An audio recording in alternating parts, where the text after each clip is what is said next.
And we're live. Yay! So, yeah, I think I promoted the video, so let me just ping everyone again because I'm annoying like that. Of course, you And have we're to be the live. Discord mod that always adds everybody. Oh crap. I'm getting a feedback loop. What? So, yeah, I think I promoted the video, so let me.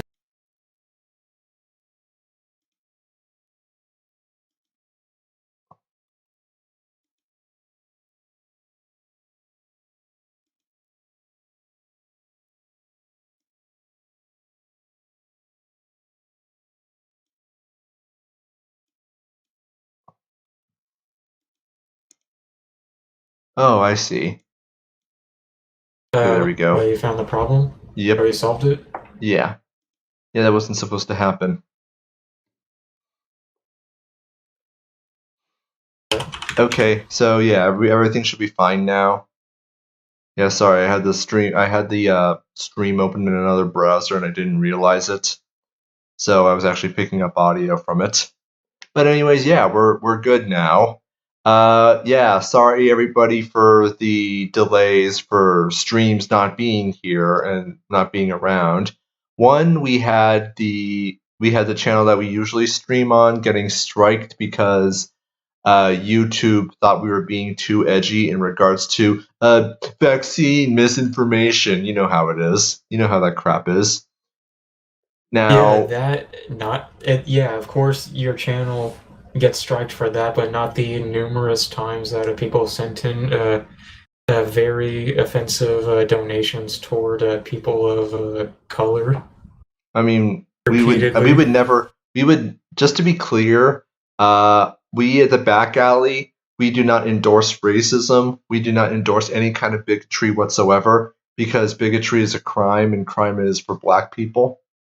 And so any allegations that we would ever condone any racist behavior on the Backalley, we have to vehemently push back against it every opportunity. So, yeah, we just I mean, we haven't had that anonymous donation from someone we obviously have no idea who it could possibly be from yet.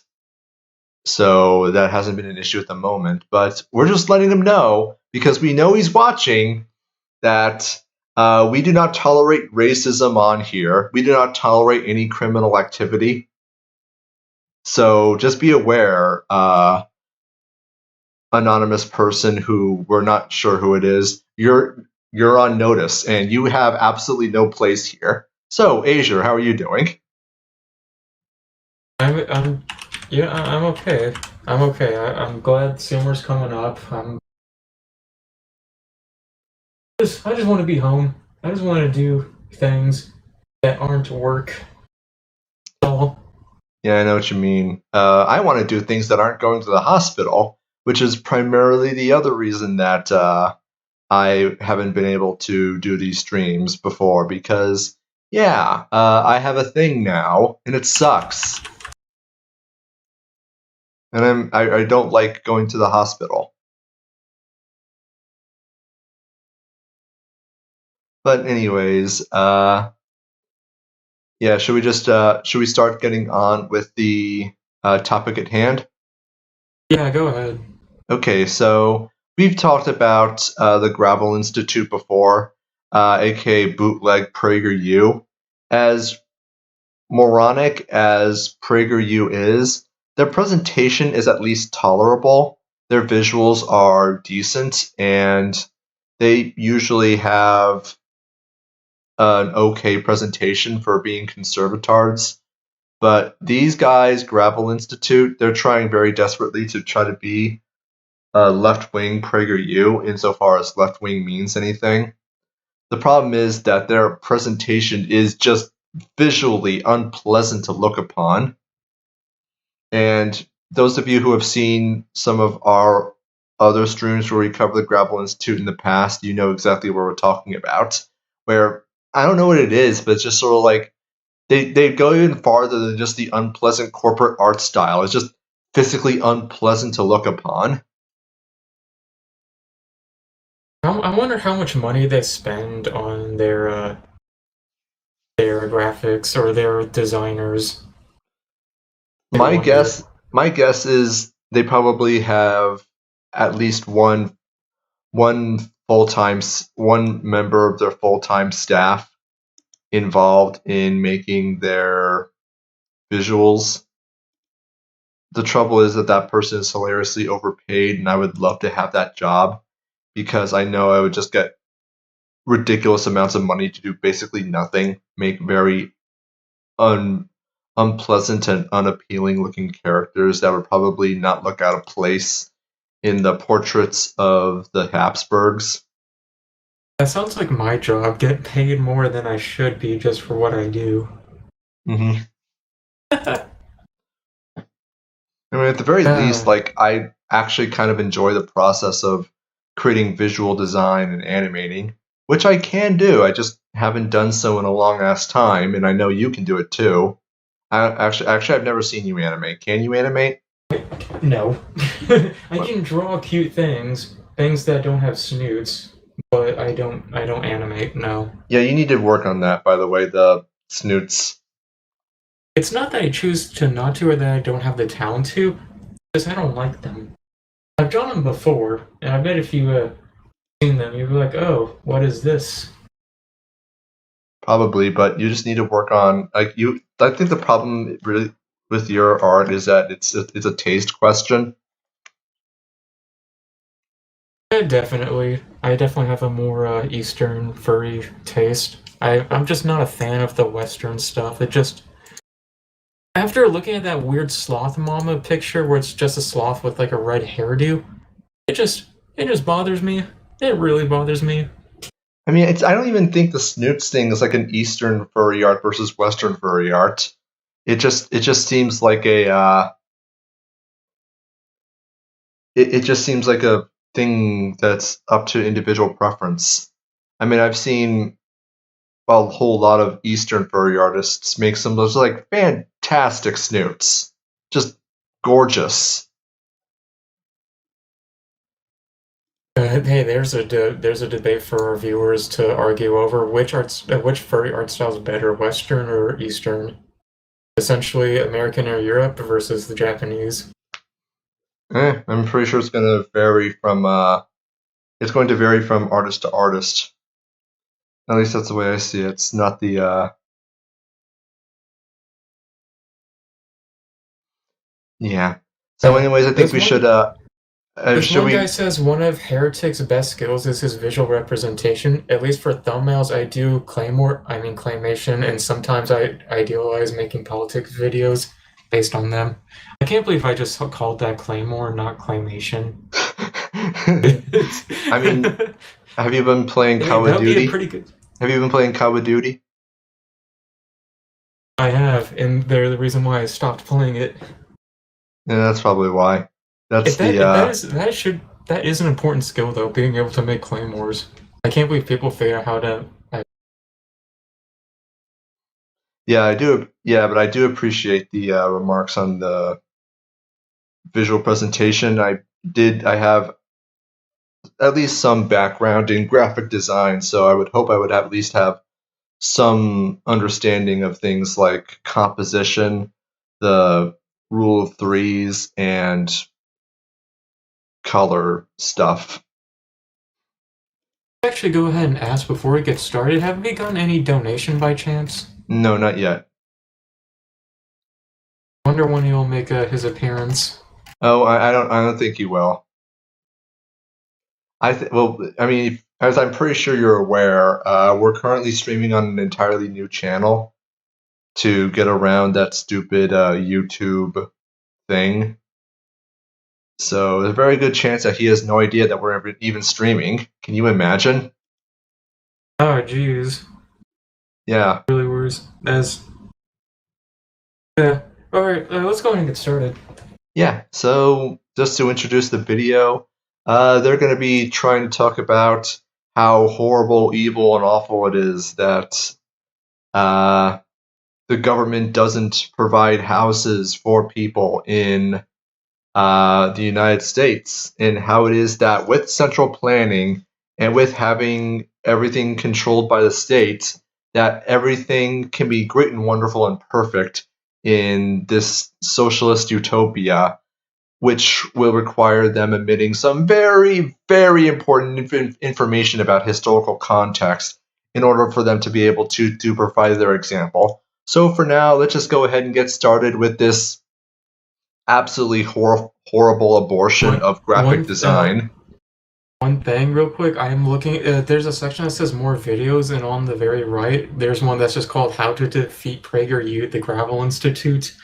I wonder what that fight really is like. Like, I just imagine that being a fight between a sped student versus a high-functioning autistic man, or high-functioning man with autism. I'm sorry for my offensive language. I am very curious about that. I'll probably have to give that a look. I mean, if you want to defeat PragerU, it's actually very simple. YouTube now is a function that just says block channel. Problem solved. Next question. The function that people have not been using nowadays, the function that could be used to stop cyberbullying, but yet people conveniently ignore. Alright, now let's go ahead. Yeah, let's go ahead. Let's just sit through this abortion of an intro. Dude, I hate those colors. Ugh, American housing is in crisis. Right now, up to 12 million Americans are behind an average of $5,800 on rent and risk eviction. Gee, I wonder why. With moratorium soon to expire, we're facing an unprecedented wave of evictions and foreclosures that will crash straight into millions of struggling families across the country. Now, this I can't help but find hilarious because of all the people they could get to do their presentation, they picked a man with a dress. This outfit. It's like, look, I don't care if you're a trap, if you're a femboy, or if you're just a straight dude who happens to have a cross-dressing fetish. That's not a concern of mine. But I mean, for God's sake, at least try to not look like you're about to cut off my head in the name of Allah if you're going to be doing it. His shirt, his outfit, it looks like one of the old games where, like, back then, just to get a texture across, like, a huge surface, instead of making this intricate texture to make everything look nice, they just, like, stretch it and just, like, slap it on surface, and boom, you got this, like, disgusting stretched looking. It kind of looks like this right here. I don't know what this. What are you DMing me something?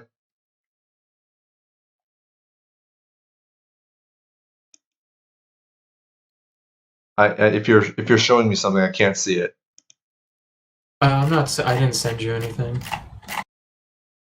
Well, I mean, you're referring to, like, you refer to something as this right here, and I don't know what this right here refers to. The guy's outfit, it looks like one of the old games where they just, like, stretch textures over surfaces and it looks all disgusting and blurry. Yeah, it's not very appealing, and it just goes to show that whoever is in charge of I'm reasonably sure that, given that Gravel Institute basically came out of frickin' nowhere and is trying desperately to compete with PragerU, not to mention they clearly have something that vaguely resembles talent, editing their videos, writing their scripts, doing research, and people who are being hilariously overpaid to do obviously horrible work, that someone somewhere signed off on this, thought that these visuals were in any way okay and not at all, like, visually repulsive. I just want to point out that this dude's name is trying really... It gains inspiration from the sound of a toilet plunger. It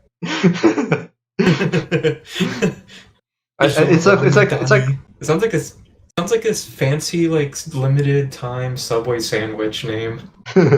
Donnie.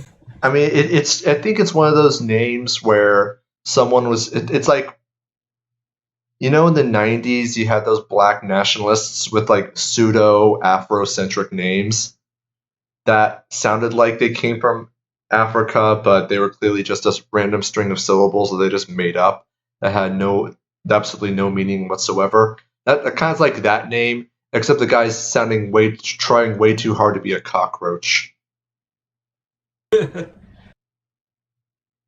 And no, I didn't say cockroach. I mean cockroach. As in Turkish people. Yeah, like the. I'm sorry, what was that? We don't condone racism here.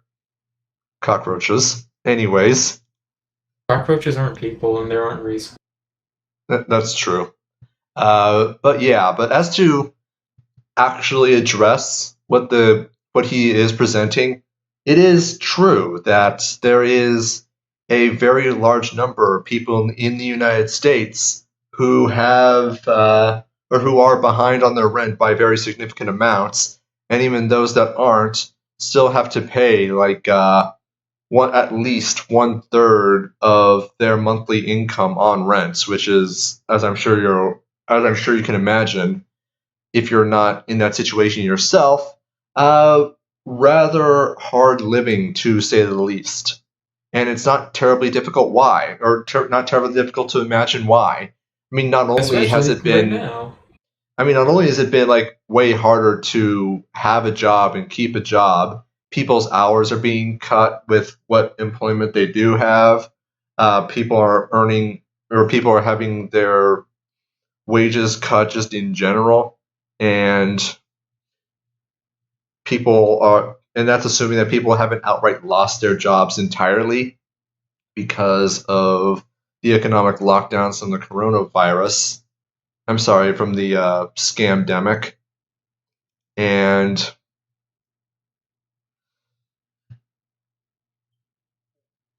even before then, like, you have a whole crap ton of central planning that already exists in the housing industry. You have a whole lot of monopoly privilege that exists in construction, in zoning restrictions the state dictating who can live where, what can be built where. Zoning laws are definitely the biggest offender. I mean, they're the reason that homeowners associations, HOAs, exist, because they're a way for residential areas to externalize the cost of housing and zoning restrictions to others. And, well, you can see what the results have been throughout the United States, where, to quote a political candidate in New York City from like over a decade ago, the rent is too damn high.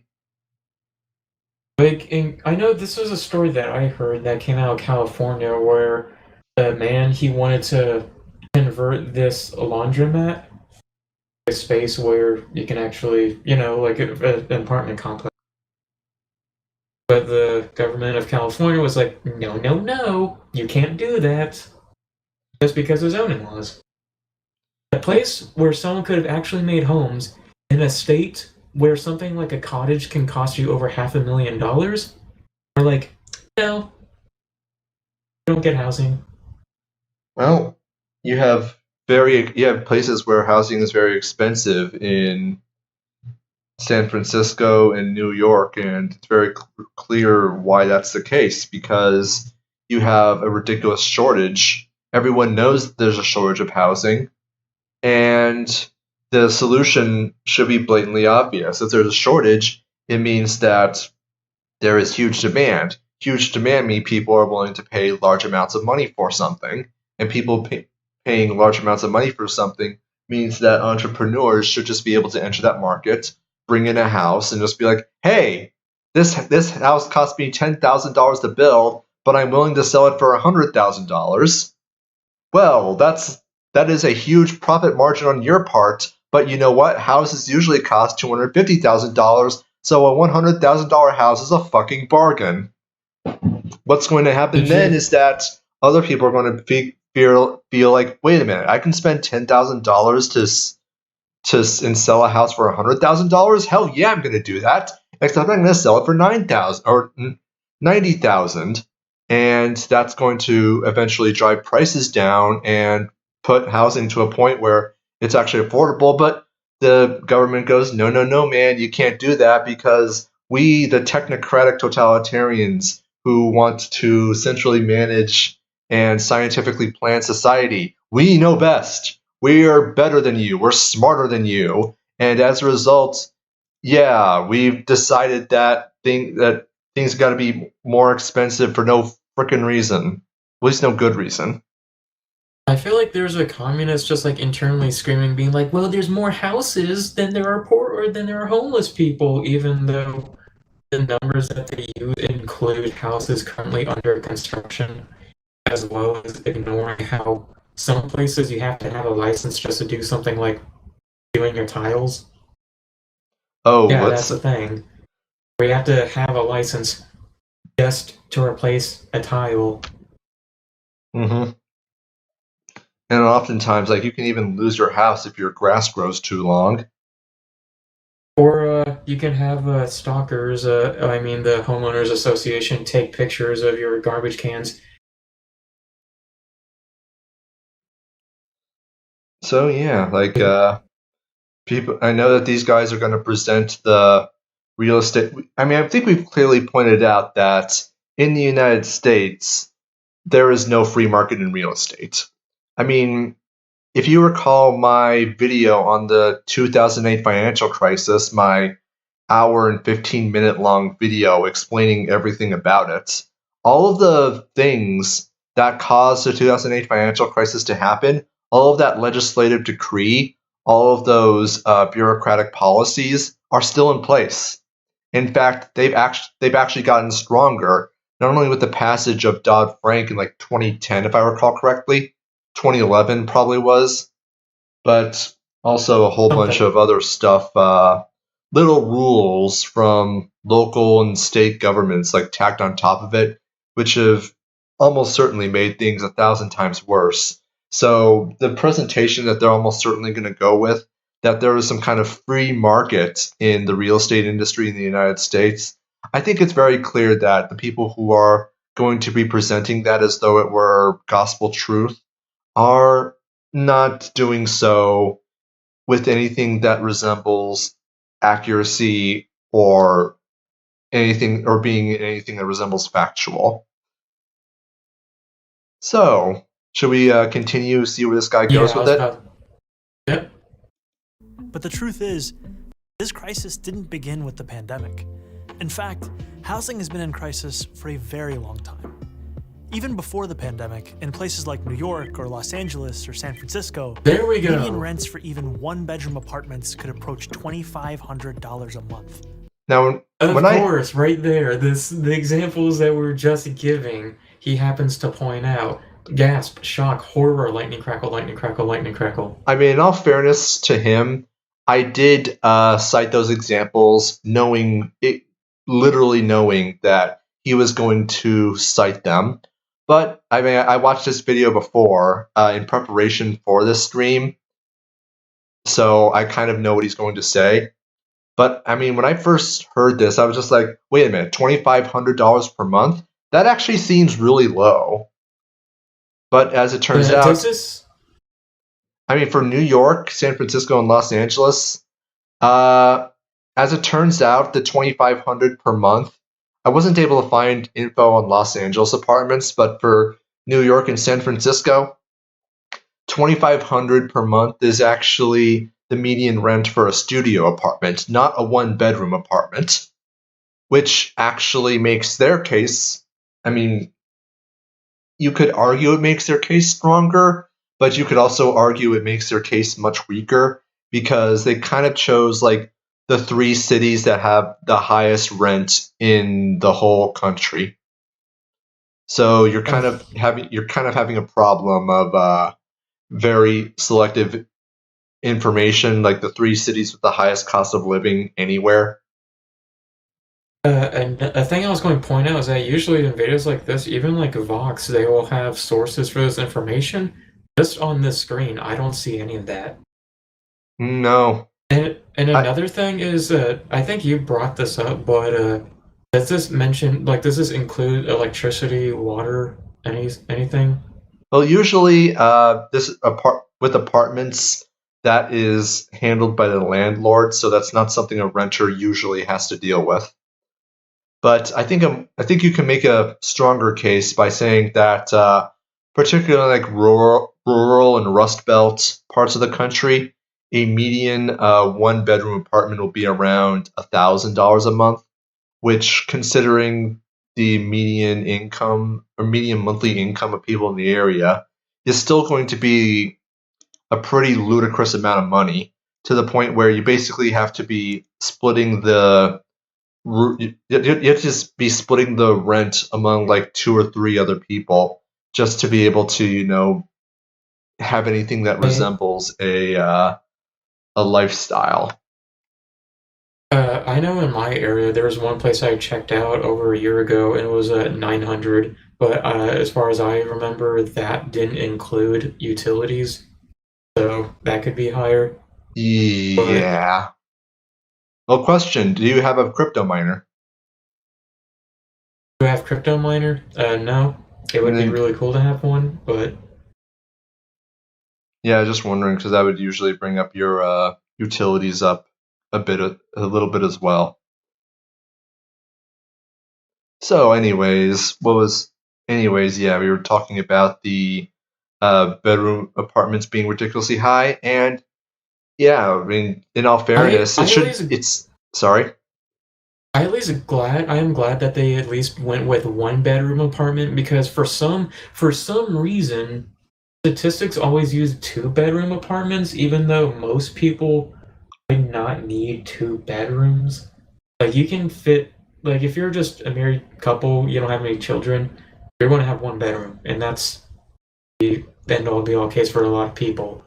So the fact that they went with that instead of going with a more egregious example where they know they can get away with their narrative, I do at least appreciate that level of honesty. At least there's something. Well, I mean, it is something. It's not ideal, but I mean, I would also like to. I actually did, as I said, like I double checked this number myself, and I didn't. The actual one bedroom apartment rent was significantly higher, as like 3,000, and the 2,500 that was for studio apartments. Which, for those of you who aren't aware, studio apartment means there's no bedroom. You basically have your apartment consists of one or two rooms, and you basically sleep on the couch. It's not good, suffice to say. But yeah, the reason that things are significantly higher is for the reasons that we explained previously, because government central planners, particularly in large cities like New York City, San Francisco, and Los Angeles, have very strict zoning laws, and if you don't comply with it, you get screwed over. The government uses force and aggresses against you until they've chased you out of their jurisdiction, or what they claim to be their jurisdiction. And as a result, there are ridiculous shortages of housing, which should be non-issues in a sane world. Anyway, should we continue? Yeah. $1 a month. More. About a third of people in Los Angeles spend a majority of their income on housing. In New York City, about 20% of all renters pay most of their income to their landlord. And in my district, Astoria, about a quarter of residents have to spend most of their paycheck on rent. And the crisis isn't just in big cities. In 95% of all US counties, workers making the minimum don't make enough to afford a one-bedroom rental on their own. The Harvard Center for Housing... That makes sense. I mean, if you're making the bare minimum, you're probably not going to be. I mean, this is just really expensive stuff like that. Another thing I want to point out is what's the average income within those areas? Like, what percentage of those people are making minimum wage? How long are they making minimum wage? That's the actual tricky thing about what was presented. Because what he said specifically is that 95% of all people in U.S. counties can't afford one-bedroom rental apartments on minimum wage. So literally 100% of people in these areas that are being counted are making minimum wage. Now, whether or not that's a state minimum wage or federal minimum wage, I don't know, because that information is not presented to us, which is why I claimed it was deceptive earlier.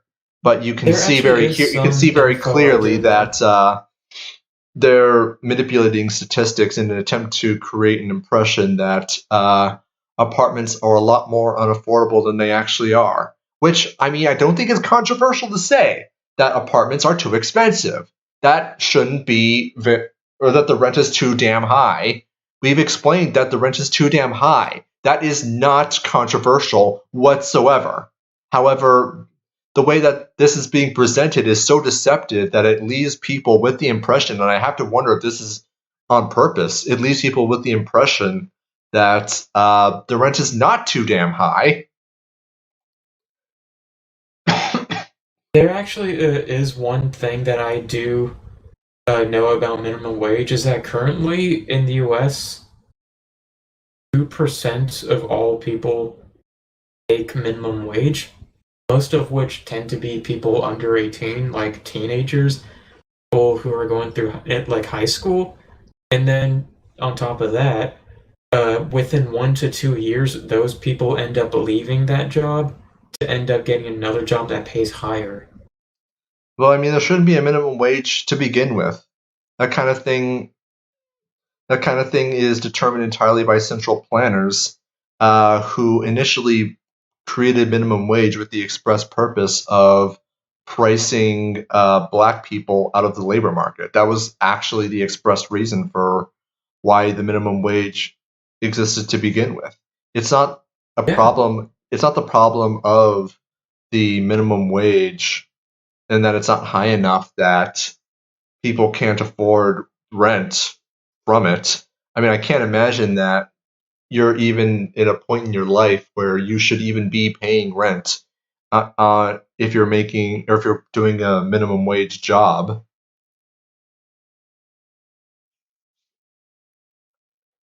Anyway, should we? Minimum wage is racist. Minimum wage is sure most of people. And you know that the Backalley is very strong, takes a very strong stance against racism. Racism is not tolerated anywhere here, and so for this reason, we have to just on principle always be opposed to the minimum wage. So yeah, with this in mind, should we continue further? There was something I was thinking about, but I guess if we play it, it'll probably come to me. All right. Counties, workers making the minimum don't make enough to afford a one-bedroom rental on their own. The Harvard Center for Housing Studies warns of a new normal for housing in the United States, in which nearly... I really hate that term, by the way. Oh my goodness, I hate that term so much. Anyways. Nearly half of all renter households spend almost a third of their income on rent. That's why even before the fallout from the coronavirus started to hit, more than 500,000 Americans nationwide were already homeless, millions more on the brink of losing their housing, and countless families. Wait, rewind that again? Did that say half? Wait, they said 500,000 Americans, right? I almost read that as half. Okay, 500,000, because I almost read that as half of all Americans. More than 500,000 Americans nationwide were already. This actually also brings the question of, where are most of these homeless located? Are they in the places that he listed? That possibly can't be. Well, I mean, most homeless people tend to be concentrated in large population centers where the rent is ridiculous, or even more ridiculously high than it is everywhere else. So it's not terribly surprising that that's the case. With this in mind, though, I mean, haven't we discussed stories in the past about people, like charitable organizations that made like tiny houses specifically for homeless people, giving them away for free, like these little like shipping container sized houses, on land that is owned by the charitable organization, and then the cops just come in and just destroy the homes because they're not up to code. That's another reason that there's a shortage of houses, because of these ridiculous housing codes that they need to be built up to some arbitrary standard of quote-unquote safety, or even better, some arbitrary standard of energy efficiency. I'm pretty sure you've heard that, what's his name, the dementia patient in the White House is very interested in the Green New Deal and green energy and having a federal mandate to make things more efficient. Well, why do you think there's a shortage of houses? Because all of those efficiency codes just make it harder for people to build houses and make it so that when someone does want to build cheap houses for homeless people, just out of the goodness of their hearts, that cockroaches come in and just destroy them for no reason. Move to private discussion by Akashik_desktop. Whoa. What just happened? Douglas, you weren't supposed to do that. Huh? We're doing a stream. Oh, sorry. Want to head back to the other chat room? Yeah, we'll be back when the stream's done. Sorry about that. It's all right. It's all right. You probably didn't know. You joined PBJ Labs public discussion. Of all things to happen, it was Doug that decided to pull us over. I was not expecting that at all. Anyways, so yeah, Damn, I lost my train of thought now.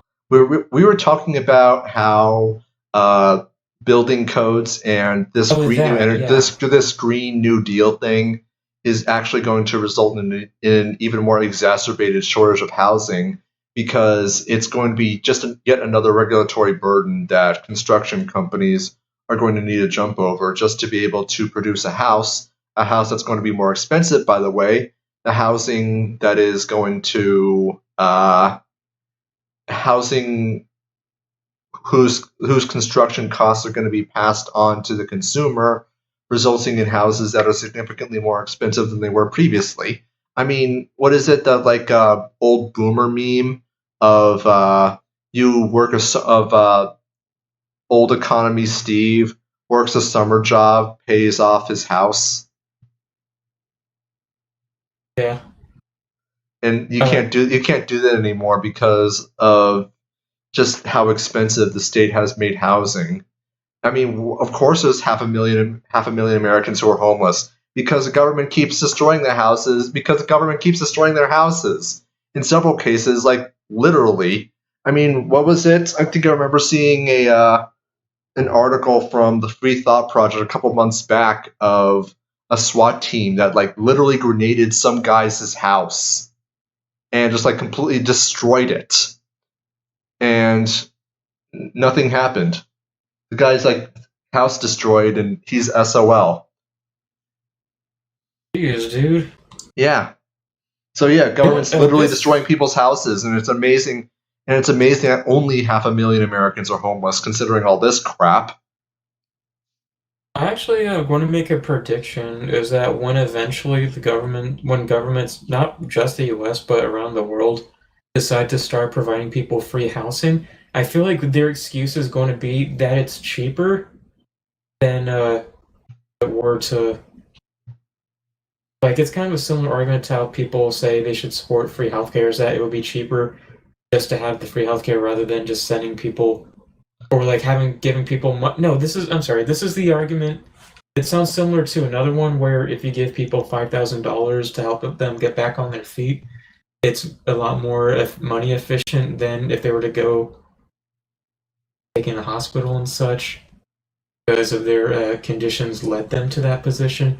I feel like they're going to make something similar where better off if they were to just for people, get as many people into their little government homes. I mean, it's funny because the United States government has attempted to provide free housing for people in the past.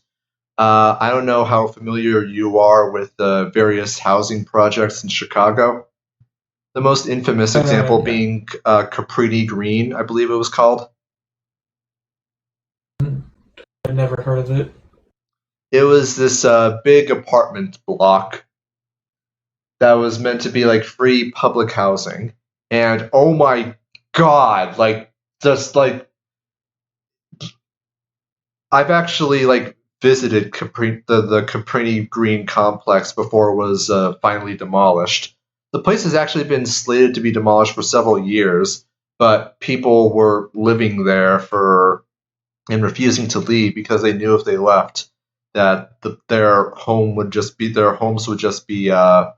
demolished. But the place was just like absolutely like just a nightmarish place to live. Like it's genuinely shocking that people ever actually lived there. It's just it was just unpleasant to look upon. Okay, now I have a better idea of like what I want to say. I was going to say that the government's probably going to run with a narrative that it's cheaper to provide people homes rather than sending people to hospitals because of the very strong feeling they're going to do, or if not already. All right. So let me see here. Should we continue? Yeah. 500,000 Americans nationwide were already homeless, millions more on the brink of losing their housing, and countless families struggling every month to make ends meet. At the root of all of this suffering is the fact that in this country, housing is treated as a commodity, not a right. It's a consumer product, just like clothes or cars, that private businesses can sell on the market to make a profit. And if Well, I mean, you have to really get into the question of what is a right, which, of course, this person's not really going to be getting into. He's just going to try to operate under the impression that a right is just simply an entitlement, a claim that someone has, which some rights are entitlements. This is true. I'm not criticizing that argument at all. I'm just simply pointing out that the claim that housing is just an entitlement is ultimately very confusing and creates a whole bunch of very unpleasant implications, namely that it implies an entitlement to the labor needed to produce housing in the first place, while also claiming as unethical any kind of barrier, including a price barrier, to housing. As such, well, the obvious implication of that is, well, slave labor. You are entitled to the labor of construction firms to produce the houses. And why would they do that? Why would they do that for free if they don't expect to get anything in return, if they don't perceive a profit? Even if they are willing to do so as a charitable organization, because out of the goodness of their hearts, they're still achieving some kind of psychic profit.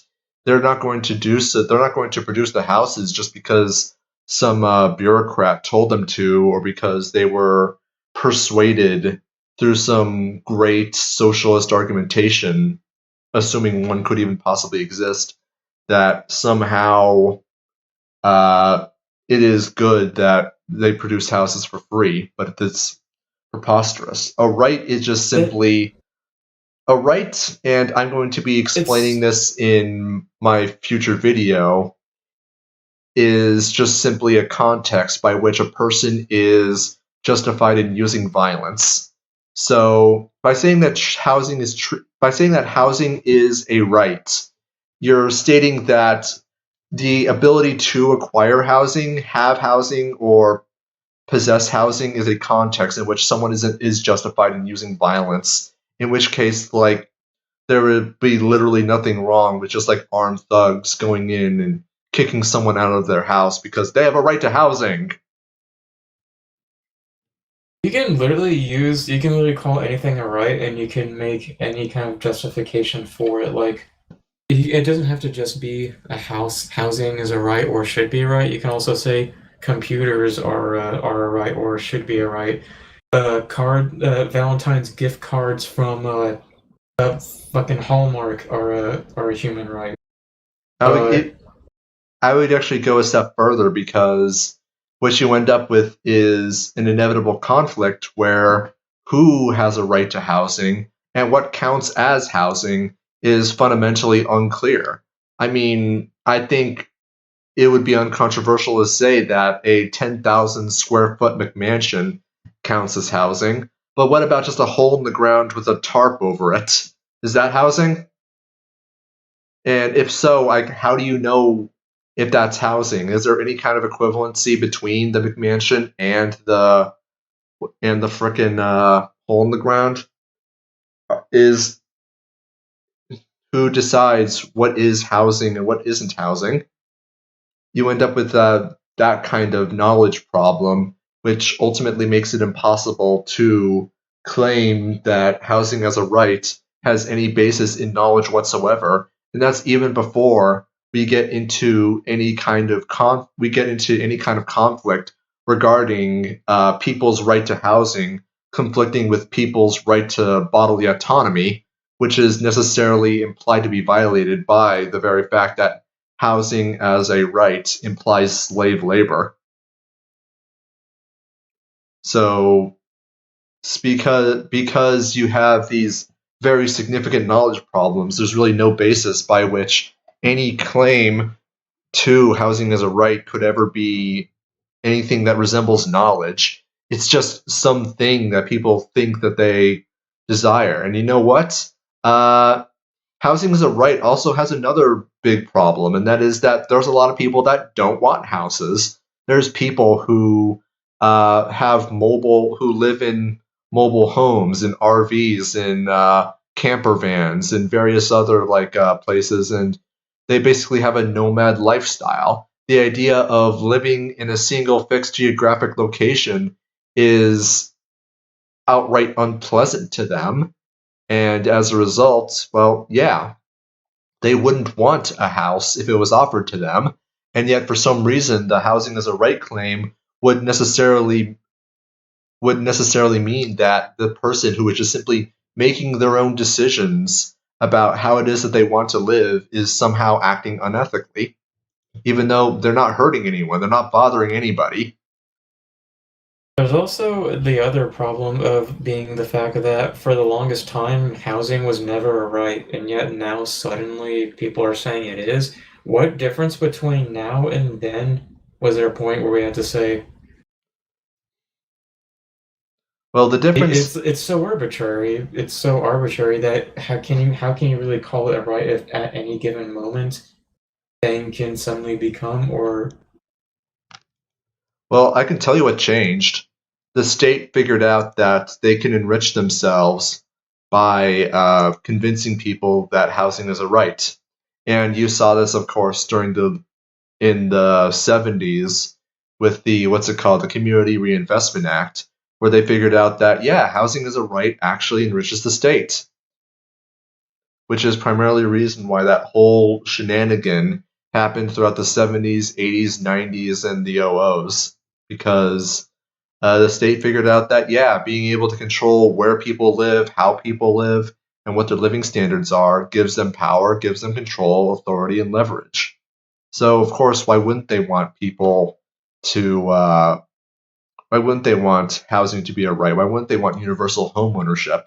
Because if you have universal home ownership, it means that everybody has a mortgage. If everybody has a mortgage, it means that they're in debt to various lending institutions that are all controlled by the state. And so you have control over people's finances, you have control over people's employments, you have control over the person. I wonder how much it costs to actually have a room in one of those ghost towns in China. Since there's so many of them. How much it costs to what now? To live in a room of an apartment of a ghost town, because there's a shitload of them. It depends. I'm sure it costs a lot more than you think. At least that's my guess. But in all honesty, if there's nobody there, you could probably just squat. I mean, as long as you're not diminishing the value of the property, who cares? I mean, especially if the place is if the ghost town is just owned by the state, then just freaking squat there. Who cares? You're not really hurting anyone, and the state has no legitimate claim to own anything. So, yeah. Anyways, should we go ahead and continue? Hello? Onward. Yeah, onward. Someone isn't able to pay, either because they're their landlord raised their rent, or because they can't work for one reason or another, they're not able to stay in their homes. If they're lucky, they can live with friends or family, or maybe in transitional housing for a bit. But for a lot of people, they have nowhere else to go, and they end up sleeping on the streets. In December 2019, the number of people sleeping in homeless shelters in New York reached 19,000 people, an all-time high. 100,000 New York City students are homeless. That's more than 10% of the entire student population. Why do so many people end up homeless? It's not because there aren't enough homes to go around. There are plenty of empty homes. No, it's because housing people is not the primary goal of developers or landlords. Their goal, simply put, is to make a profit. And it's I mean, that's the goal. That's the goal of. That's the goal of all human action throughout history. If the goal is so you can make money, why would they decide, yeah, let's make the prices so untenable that we don't get anybody? The whole purpose is to give them a service that people not just want, but also need. Landlords don't just... Landlords, for the most part, don't even raise rent arbitrarily because they're just greedy. If they drive more people out of apartments, out of the very apartments that they're renting, it means that they make less money in the long run. So it's really not tenable. The problem is that right now, hello, who joined? Hello. Okay, we're not going to question that. Nope. There's also the thing, I like how I mentioned earlier about the number of housing. He actually brought that up, but never gave any specific numbers. He was just like, oh, there's plenty of housing to go around, and then never. I mean, here's the thing about profit, and that is, profit is not money. Everyone, all of human action exists for the purpose of enriching the agent. Everyone does something because they're trying to achieve a state of ease in which they're better off than the person that they were previously. Everyone does something because they perceive a benefit to it. Now, whether or not that's financial is an entirely separate question. But there are plenty of things that people do that are not financially beneficial but still benefit them in some way. Anytime you buy something from a store, for example, you're doing something that's profitable to you, but may not be financially profitable. If you buy a video game, for instance, you get enjoyment out of the game more so than you perceive a benefit from the money that you spent. Now, whether or not that is a rational decision on your part or not is not something I can actually say. And you can certainly make the case that there are a lot of people who maybe bought a $30 video game, but have since started make huge, just massive YouTube channels, and now make six figures a year off of making Minecraft Let's Plays or Minecraft manhunts. And as a result, that was a huge financial benefit on their part. But that's not what I'm referring to, because I'm alluding to psychic profits exist. People perceive a benefit to it, or people perceive a benefit to them in some way. And sure, the information is not always accurate, but people are still going to do so because they perceive a benefit. So yeah, people are going to build houses because they seek to profit from the houses, from making houses. It won't always be a financially profitable venture either. Maybe they perceive a psychic profit because they think God will let them into heaven if they build houses for the homeless. Something that I think we would all agree is noble and virtuous. Or maybe even just simply because that they don't like seeing homeless people on the street at all, and so they're kind of just trying to clean up their drive to work. Maybe that's why they're doing it. It's entirely self-serving. It's no real concern of ours. At least I don't believe it to be. But yeah, I mean, the dumbest thing I've ever heard is it came from a non-compete. And I remember when the peaceful protests in what was it again? Not Minneapolis. What was the place? You mean no. You're going to be more specific. Are you referring to 1/6? From last year. You mean the BLM riots? No, the peaceful protest. You mean what was the city called? Whatever the case was, I remember when Non-Compete was talking about that on Twitter, he said it's okay to burn down and loot buildings because those people serve capital. Which it's like what you said, everyone does something to benefit or serve themselves in some sort of way. Because if you didn't, you would pretty much be screwed. To make sure they can sustain themselves. So it would make sense that if they're the quote unquote serve capital, I mean, that's like congratulations, you just figured out something explaining. I don't know if it's even praxeologically possible for people to act in ways that they don't perceive a benefit from. You can't, because if you, for instance, if you didn't have any sort of incentive to do anything, then people wouldn't do anything at all. That's my thinking entirely. So this whole idea, I'm pretty sure we can give these morons the benefit of the doubt that they just simply don't understand human action in general. And as such, they probably have a very limited idea of what profit is.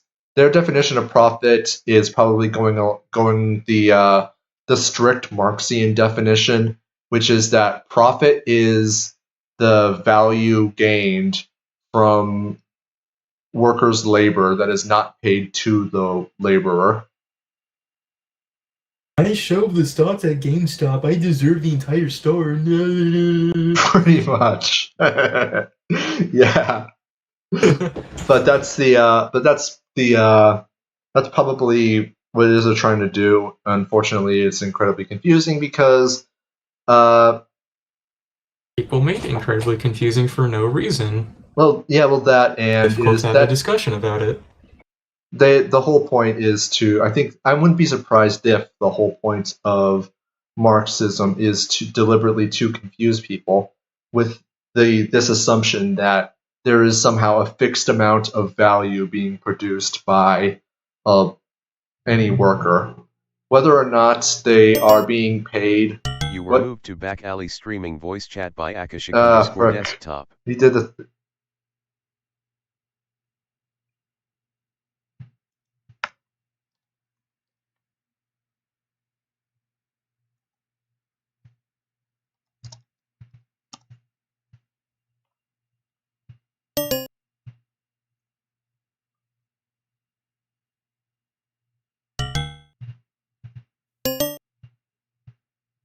What? What in the world is going on? Douglas wants us to use this channel. We were finding the channel we were, man. I don't know. Damn it. But anyways.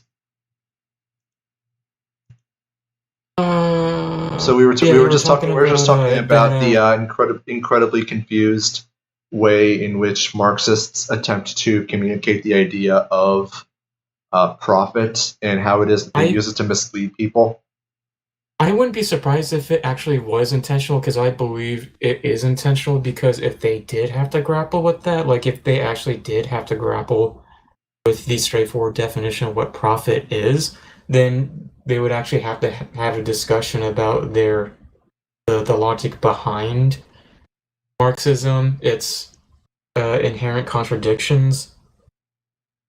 But instead, we're arguing more about semantics of a single word. All right. Yeah, there's pretty much nothing left else to say about that, because we've talked about that so many times.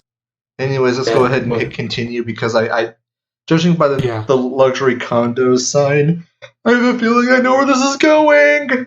Much more profitable to build luxury apartments for the rich than decent homes for the poor. This gives. Yep, that's what I thought. My goodness. I mean, we've talked about this in numerous contexts, in numerous occasions. And this point has been debunked so heavily and so thoroughly that I can't help but wonder about the mental health and intelligence of anyone who unironically pushes this forward. If this argument were completely true, then affordable cars like BMWs, BMWs. BMWs being an affordable car. Well, kinda. It'll be more like Toyotas or a Ford or the kind of brands that cater or that make cars marketed directly to the everyman.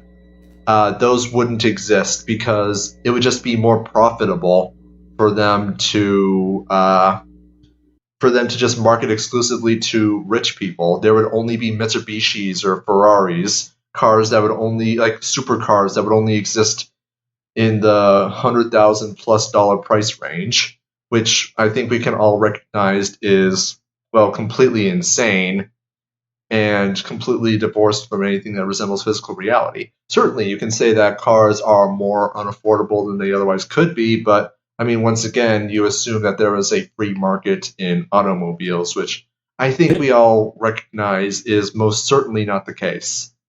If we actually were a much freer market, those things would actually be far more tenable because this was something that I paid attention to in some Twitter thread, is that some guys were talking about cars, and this guy from Britain was like, oh, we got these nice Lamborghinis and Ferraris constantly driving around the streets here in the UK because we're a pretty rich country.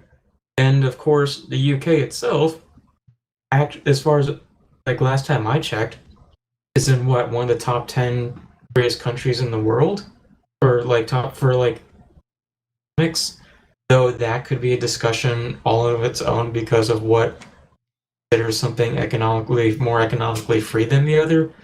But when you have a country like the UK, I actually have to ask, do you know how much funding the US gives to the UK for military? Like, how much military support do they get? I don't know. Because other countries, because the US pays for a lot of other countries' services, like military, like they have to use our military for protection rather than their own. They get to afford for things that they can put elsewhere. So the people themselves, of having less regulations, they're able to have more money to themselves, so then which they can actually afford nicer things, which is why in places like the UK or Monaco, it's actually very common to find Ferraris or Lamborghinis. Though even in the US, there are actually alternatives to that. Like, speaking of cars that are efficient, if these car companies or manufacturers wanted to just sell to rich people only, the Corvette would not exist. Because the Corvette, it's as fast as, it's faster than some Ferraris. Like, did you actually know that? I would not be surprised. The Corvette Z06, which is around $76,000, can outpace a Ferrari 458. You might not know the specific model of that car, but for a car that costs that much, when supercars tend to be over $1.5 or $200,000, that's actually really incredible. Can't say I'm terribly surprised. And there's also one other thing that he said that I think is worth pointing out, which is the claim he made that making condos and housing for rich people is more profitable, which assumes that there is a universal standard of profit, which, as I've explained previously, is not praxeologically possible, since two different people are going to perceive two different things as having completely different value, because that's just how value works. Value is completely subjective. There is no universal objective value, and thus to make some kind of prescriptive claim that somehow selling condos to rich people is always going to be more profitable is going to assume a universality in how value is perceived, which is just completely absurd for reasons that I think we've discussed to death, both on this stream and on previous streams. You know another thing that those large cities that he mentioned have in common? Rent control. Yes, they have those too. The thing that makes housing into a first-come, first-served basis, where it gives people the illusion that there's more of a supply than there actually is. So people rent rooms or buy houses only to find out, well, shit, there's no more places to live. Homeless people. Alright, want to continue? Yeah. Hold on a second, I just need to type something real fast. I'm not going to sing. Don't do that. It's elevator music. It's elevator music. This gives us a big shortage of homes for ordinary working people. For every 100 households that are extremely low income, there are only 36 affordable and available homes. Wait, hold on. Did you just say because of the existence of fancy apartments, that makes people more likely to be poor, or that's worse off for them? The mere existence of that puts people in a worse position? He's trying to create a causal relationship between people building luxury apartments and there not being more affordable houses, even though I'm pretty sure Thomas Malthus's population bomb has been so thoroughly debunked by this point that I can't help but wonder if the Gravel Institute is deliberately trying to deceive us by unironically putting forward this as though it were a serious argument.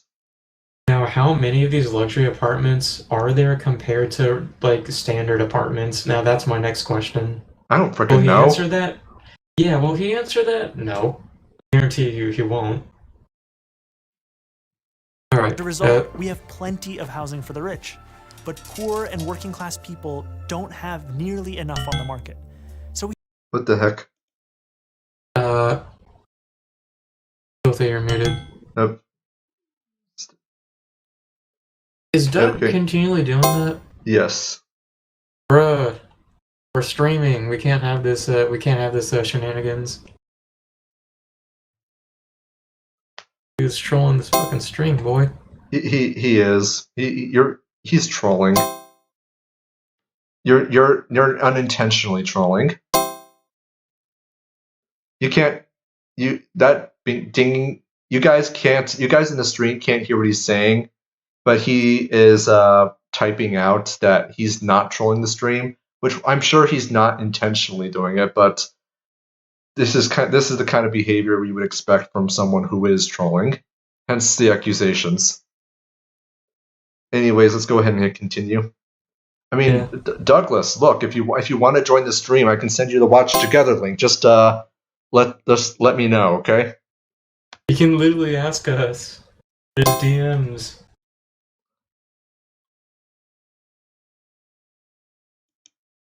Scrounging to make ends meet, or sleeping on the streets right below luxury condos and uninhabited apartments. This is a terrible way to organize a housing market. It might be profitable for landlords and developers, but it's not efficient or beneficial for the rest of society. I'm sorry, but I'm autistic, so that that manipulative emotional bullshit doesn't affect me. Look at these poor people who are homeless living underneath these really nice luxury apartments. Even the graphic, it's like, here's these free houses in these large skyscrapers.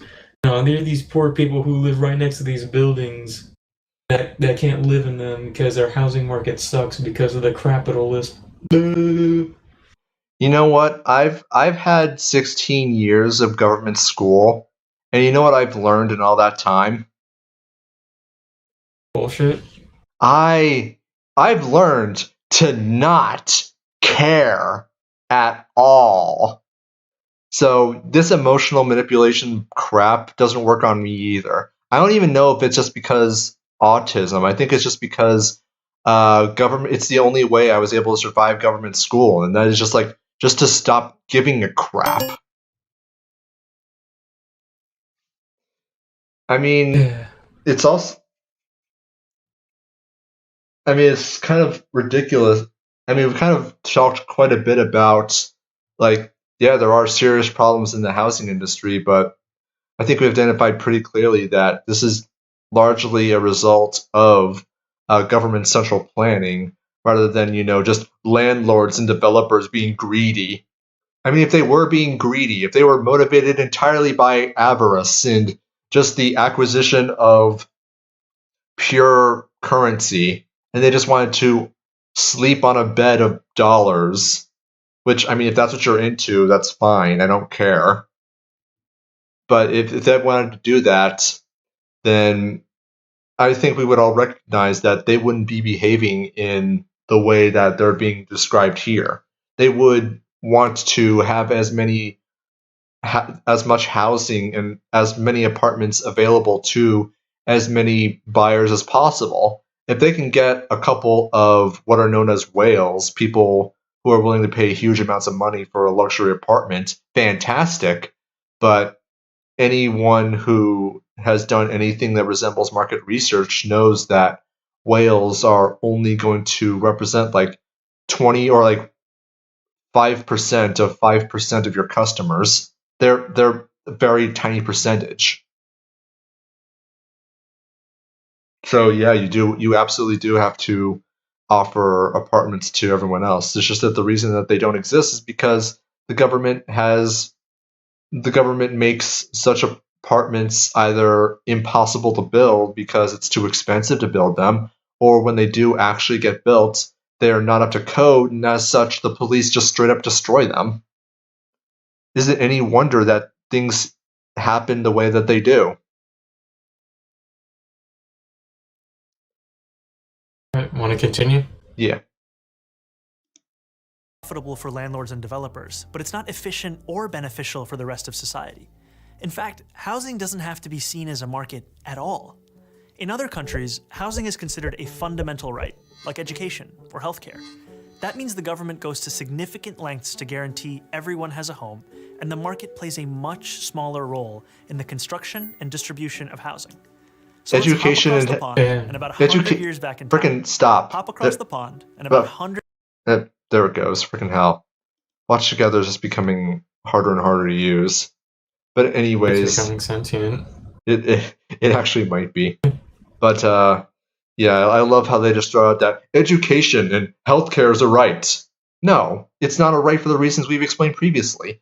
Because you can't really... There's no logical justification there's no logical justification you can make that would somehow validate using violence in the context of education or healthcare. Like, what would that even mean? You understand, I don't think it's controversial to claim that if someone tried to enslave you, that because you have a right to bodily autonomy, this indicates a context in which you're justified in using violence because you're exercising self-defense. What's the context that would justify using violence for healthcare?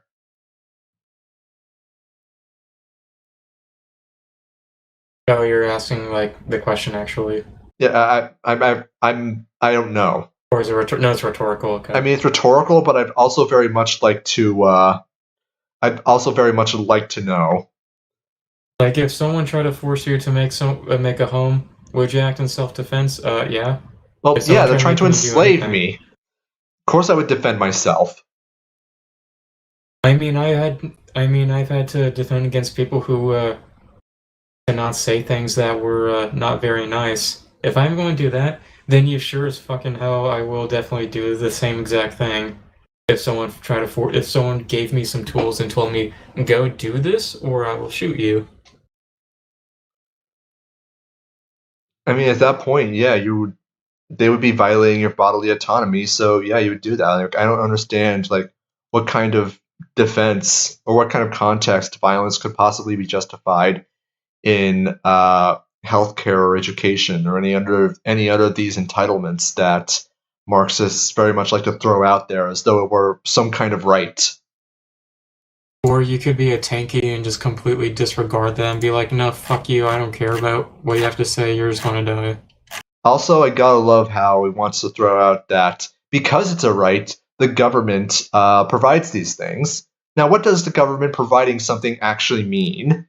Well, since the government is a parasitic entity, it's only capable of providing resources that it stole at gunpoint from someone else. Not literally at gunpoint, of course, but it basically means that the resources were acquired through conquest, war, or theft, and then redistributed into some other commodity that the agent determined to be in the interests of the state to provide to someone else. So that's entirely what's happening. All that's really being claimed here is that you have an entitlement to someone else having resources stolen from them to be given to you in a form that you personally value, which, as I've explained before, there's no real logical case you can make that would be able to identify that kind of claim as knowledge. It's just a thing that you want. It's a desire. It's a preference at best.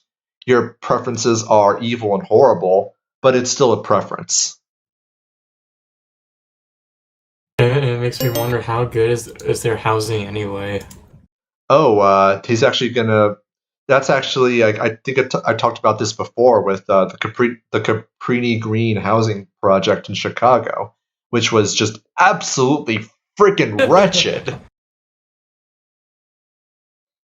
Why do I just imagine like what's in Chicago, but like, and for some reason, like just for hypothetical example, the UK, just have these British people going around be like, "Oh, you got that exquisite crack on you." I mean, they're still searching for the limeys are still searching for their chins, so we're not totally concerned about what they think.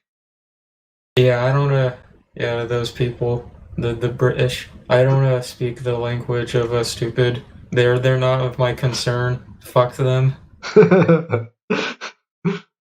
Anyways, continuing.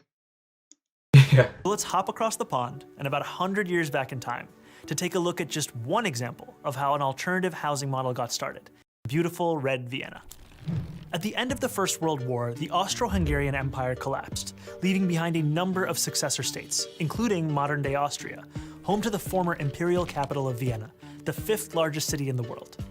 Despite being the seat of an empire, the chaos of the war and decades of neglect had left the working class of Vienna in desperate circumstances.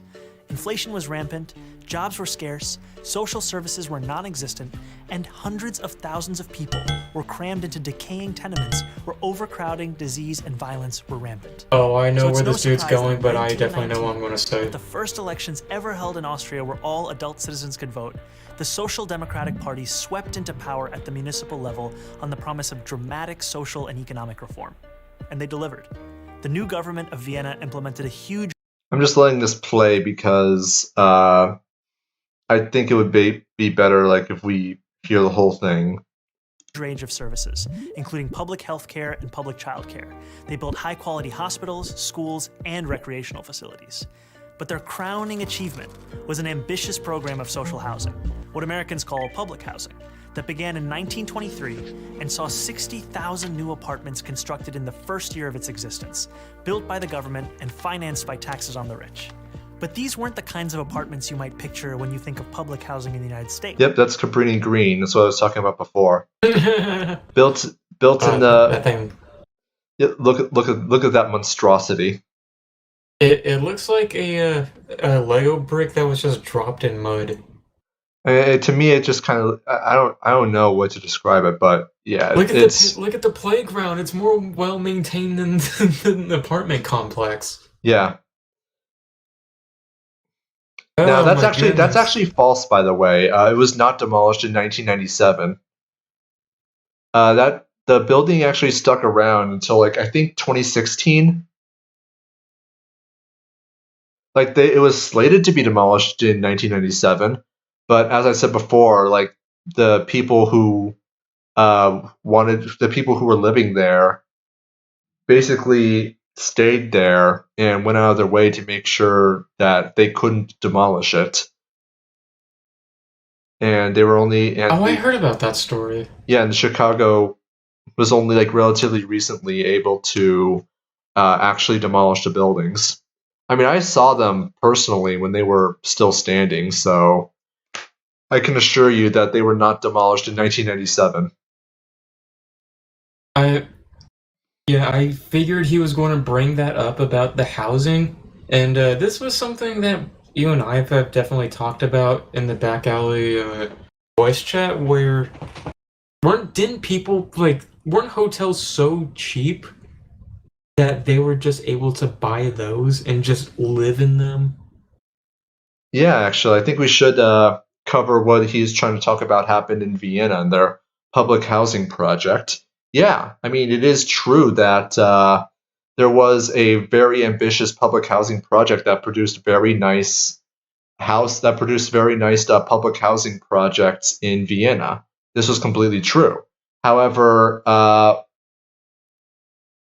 this was both right before and during the period of ridiculous, insane hyperinflation, as in like literally Weimar Republic. Like people talk about the Weimar Republic hyperinflation, but in the entirety of the former Axis powers of World War One, like Austria, like the former Austro-Hungarian Empire, because of the sheer amount of money printing that they needed to finance World War One, they also experienced hyperinflation at roughly the same rates at roughly the same time. And as a result, well, you know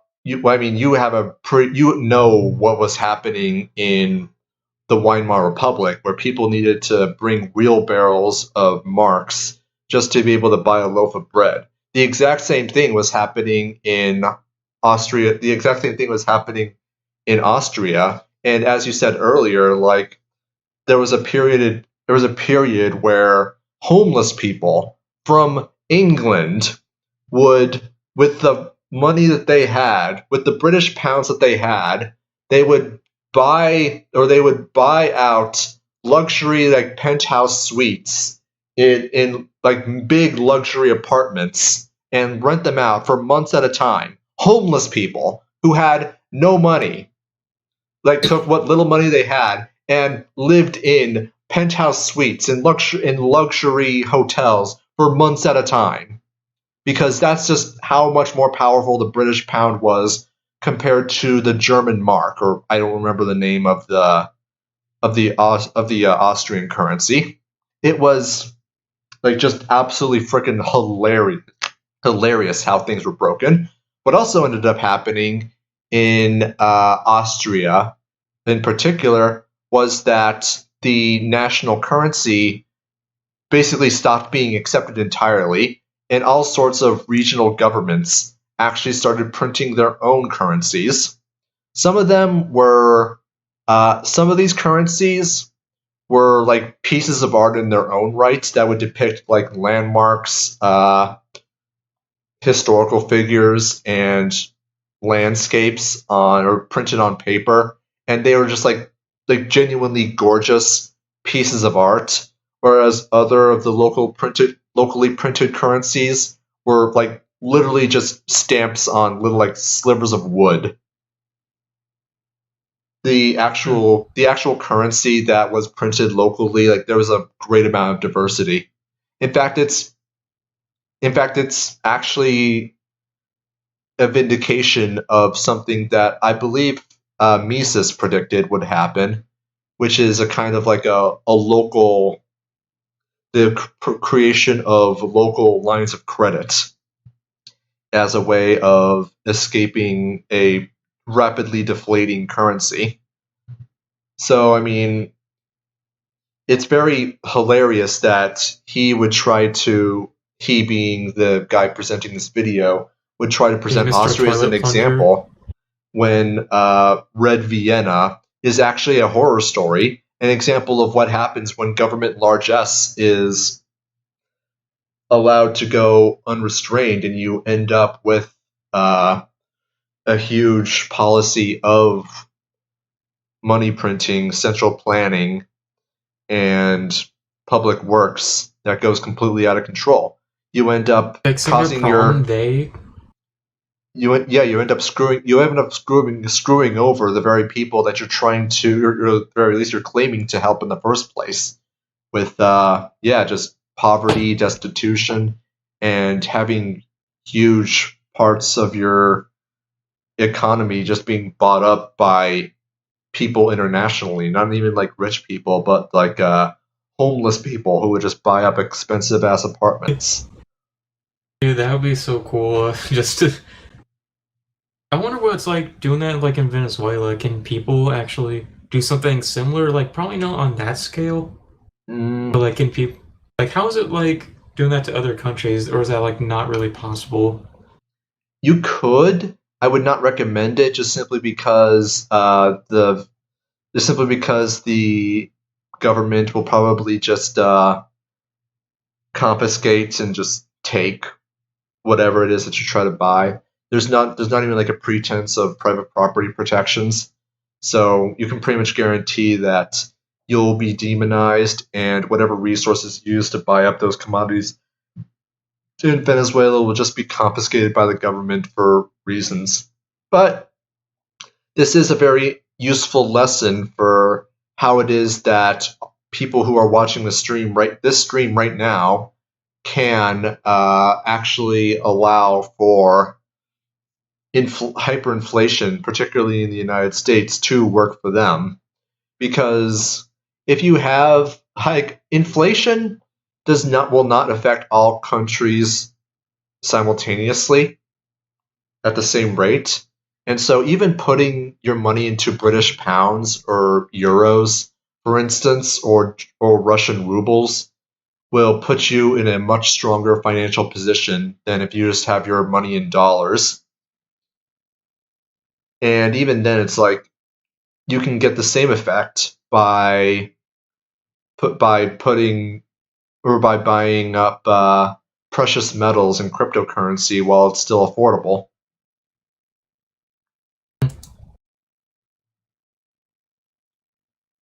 So yeah, I'm just going to go ahead and continue here. States. Yeah. Drab high-rises plagued by chronic neglect and underinvestment. Residents could enjoy leafy courtyards, wide-open spaces, and plenty of natural light. They had shared laundries, state-of-the-art kitchens, food co-ops, bathhouses, pharmacies, lecture halls, schools, and swimming pools. These apartments were designed to be both beautiful to look at and beautiful to live in, fostering a sense of shared community among the people who lived there. And the best part was that because the city didn't have to worry about making a profit, just about paying off their maintenance costs, these homes were both much nicer and much cheaper than what workers had previously known. In 1926, the average rent in Viennese social housing was about just 4% of a monthly wage. The first 15 years after Austrian independence saw its capital transform from a symbol of urban blight into a beacon of socialist governance. It became known as Red Vienna, after the official... Yeah, and Red Vienna was absolutely unaffordable for people to live in because hyperinflation was a thing that they only recovered from in like the mid 20th century.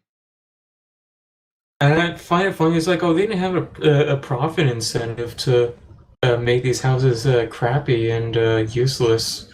And it's like, you have all the money you can just use. You don't have an incentive to actually maintain a budget or anything. So it would make sense that they would go like they don't have to worry about those things. Well, they do, just not on the same level as if it were a regular company. I mean, all it really happened. I mean, it happened pretty much what I described. That the examples that he's trying to use of public housing and how great and wonderful it can be was actually a complete total disaster. I mean, yeah, like inflating your currency does give you a short-term period of being able to just spend money on whatever great and wonderful project you want or find particularly valuable and useful, but you can't really keep that going on you can't keep that going indefinitely.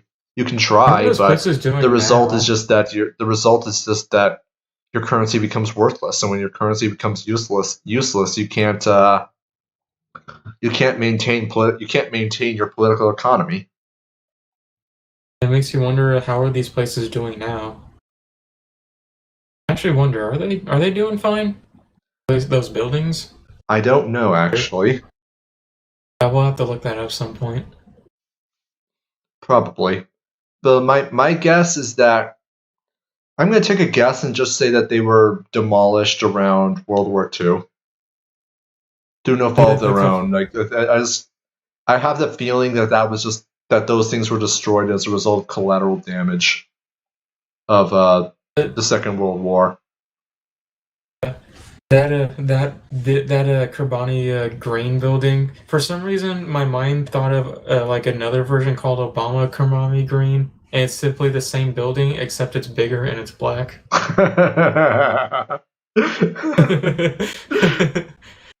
Kobani 2, the Obama edition. I mean, I do happen to know that Chicago is still gung ho about public housing.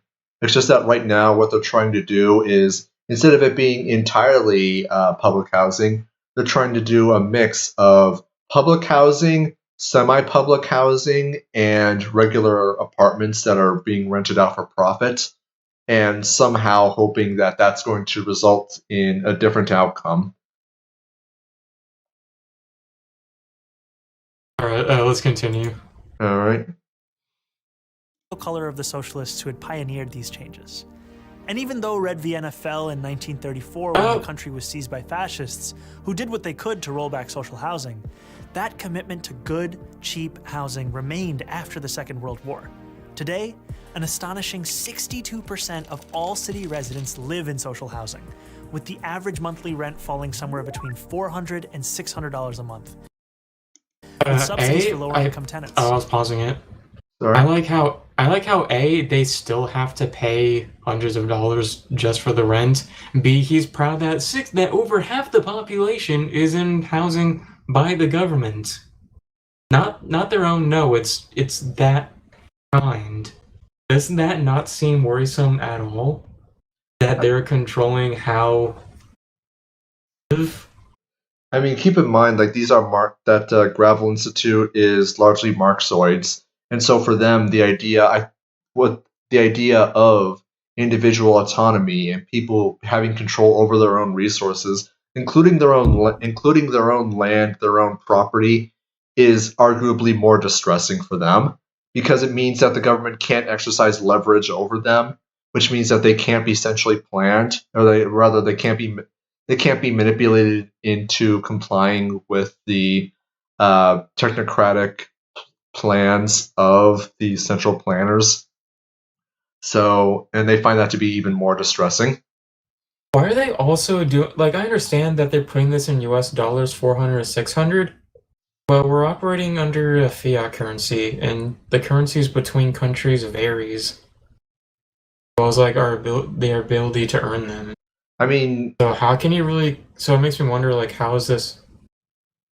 I mean, there's very lively international exchanges, particularly between the euro and the dollar. Usually, people just compare what the price of a certain good is in euros versus what it is in dollars, and then they just use the ratio to mathematically determine, 1 euro is equal to 80 cents or 80 US or 0.8 US dollars. I don't know if that's actually the conversion rate, but that just should give you an example.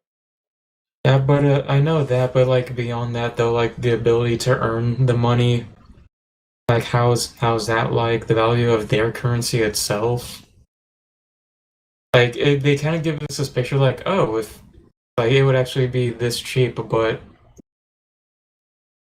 that the standards of living we have here in the US would be the same as in... Oh, by the way, this reminds me. I think they've already answered the question of what happened to the public housing projects. They got destroyed, apparently, and they want to blame it on fascist uprisings. Now, whether or not it actually was fascist uprisings, I don't know. But I have a feeling that the low-quality materials that they used to build them did not result in their longevity. In fact, I'm pretty sure that those blocks are now pretty indistinguishable from a Soviet apartment complex. You know, those concrete brutalist structures that resemble like a cubic hives. The structures that kind of take inspiration from Halo CE. Yeah. The disgusting looking concrete constructions. Alright, let's continue. That is a fraction of what people in America pay. Unlike in the United States, where public housing is treated as a worst-case way to house the very poor, Vienna's social housing residents are extremely diverse. Everyone except the top fifth of the population is eligible to live in social housing. This means there's broad appeal across many segments of society, which creates the foundation for its political popularity. That is how the majority of people in Vienna enjoy something that's considered almost utopian here in New York. Affordable housing that isn't just cheap, but desirable. Housing that isn't just four walls and a roof, but a real home, with a sense of stability, safety, and community built in. Now, of course, this is only one example of an alternative framework for housing, and Vienna has not fully removed housing from the domain of the market. Residents still pay part of their earnings in rent to cover operational costs. A sizable chunk of the population lives in private housing. But it's an actually existing alternative that shows us what a step toward a better world could look like. If we want to Didn't he made it sound like that, yeah, there's still definitely a benefit to living in having a private home, but there's this cool alternative just here that totally isn't a result of the government's fuck-ups. Not to mention, I think you actually brought this up earlier, where you pointed out that a large part of the foreign policy of European countries, not just the UK, but also Europe, and basically, if you're a part of NATO, your military is paid for by the United States, which allows these countries to be able to spend so much on things like public works projects, such as universal healthcare. I mean, the socialists and Marxists have been trying to get universal healthcare in the United States for a long-ass time, but trouble is that, well, if the amount that people spend on healthcare every year became entirely monopolized by the government, well, you would have a single federal spending proposal that would cost the United States federal government annually 100% of its entire tax revenue. And that's on top of, and that's not even counting literally everything else it spends money on. Yeah, remember, the US is a country of over 340 million people. Austria, it's a fraction of that. Imagine paying for so much housing for the third most populated country in the entire world. I mean, it's not even a question of that. It's just it's just the whole thing is just so much more complex. The whole situation is just significantly more complex than this guy's giving it credit for. He thinks that it's just a question of, market versus the government doing these things, when no, the government in the United States has complete and total dominion over the housing industry in the United States as well. It's just that you being the Marxists want to trick and manipulate people into thinking that just because prices exist, that means that it's a free market, which is absolutely preposterous. The capitalist economy is when things cost money. Pretty much. That's Karl Marx's guide to understanding economics. The Communist Manifesto summed up, why does shit cost money? Pretty much. Alright, let's continue. One moment, please. And the housing crisis. The solution has to be moving toward the full decommodification of housing. In other words, moving away from the status quo, in which most people access housing by purchasing it on the market, and toward a future where we guarantee high-quality housing to all as a human right. So how can we do it? We can start by making sure people who access housing on the private market have ironclad protections against abuse and exploitation. But to go further, toward what the hell? That word, exploitation. Also, I actually just realized this. Did you notice that they showed the outside of the buildings But they never really showed the inside. You're right. Why is it that we only get to see these glamorous exteriors and not, these beautiful interior shots of what these places actually look like? I feel like their decor takes inspiration from a ghetto McDonald's. I was Pretty gonna on the outside, disgusting on the inside. probably. The ghetto McDonald's. All right. That definitely does seem to be a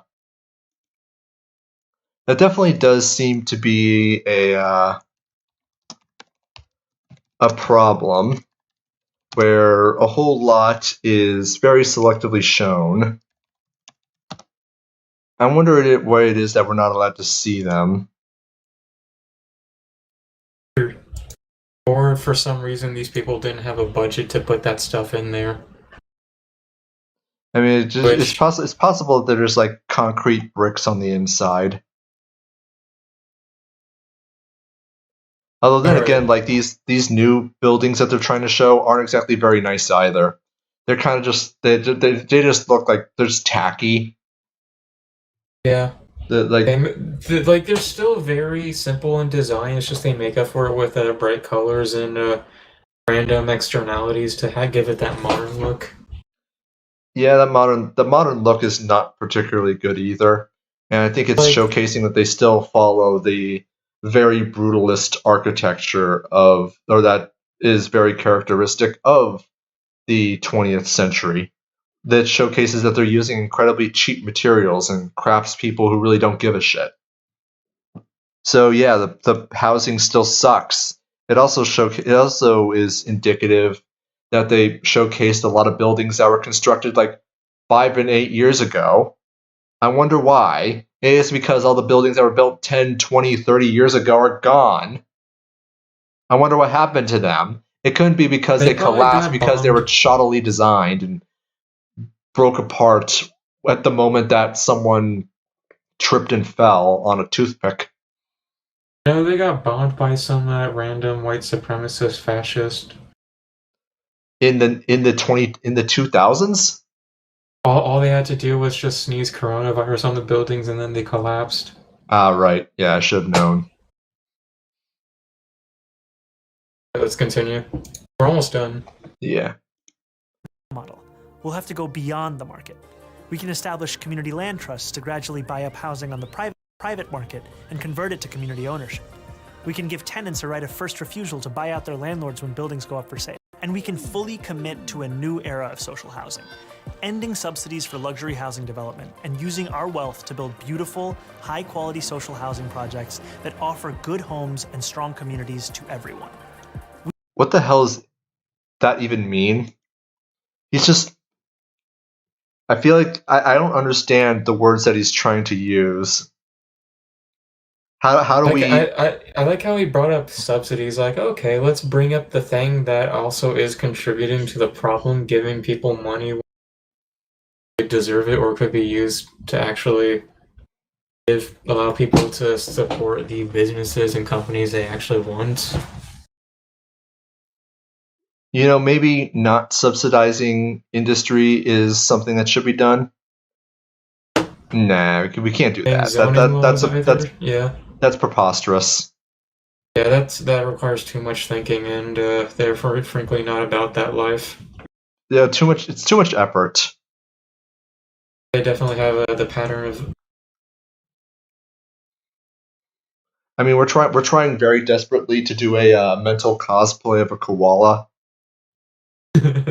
So if we did anything that required actual folds in our brains, we wouldn't be doing our cosplay correctly. That's an insult to koalas.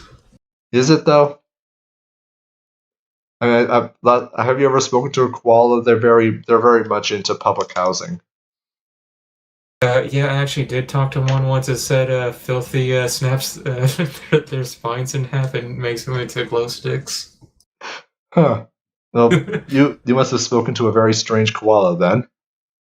Yeah, it was black for some reason. Huh. Weird. Anyways. We won't decommodify housing overnight. but we know what we have to do, and we have history to guide us. Who's we? But who's we? Who's we? By the way, you're saying he's saying it. I'm sorry. I should say Zier is saying it as though it's just some task that that both himself as well as us as audience members all have to do. However, what doing the thing entails is left completely vague. And of course, it needs to be left completely vague, because if he was completely honest about what it is that was required, then I think everyone would run away screaming at the top of their lungs at first opportunity because of just how absolutely horrific what was necessary would actually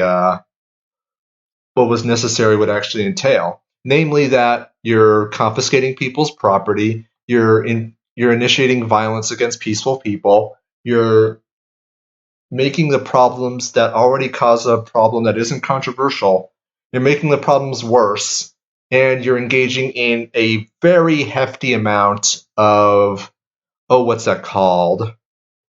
You're engaging a very large amount of what means and ends inconsistency.